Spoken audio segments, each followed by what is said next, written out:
એનું નોલેજ એટલું બધું, ઇવન ભારત વિશે. તામિલનાડુમાં કુરાલ સાહિત્ય જ આપણને કોઈને ખબર છે? મને નથી ખબર. એ ભજન જેવી 1300 પંક્તિઓ છે.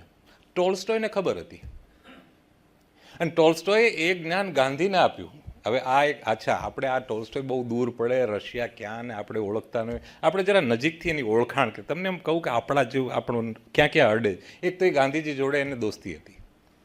એની એક બહુ મહત્વની કૃતિનું નામ છે a coffee house of Surat. Tolstoy રશિયામાં બેઠો છે અને એક વાર્તા લખે છે, એનું નામ છે the coffee house of Surat. અને આ જ સુરત આપણું જ, એવું નહીં કે સુરત બીજી કંઈક દુનિયામાં આપણા નામનું બીજું ગામ છે.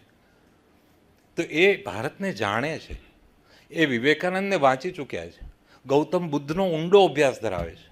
કુરાલ સાહિત્ય તામિલનાડુનું લોકલ ભાષામાં લખાયેલી, હવે એનો અનુવાદ ક્યાં છે એની પાસે પહોંચ્યો હશે.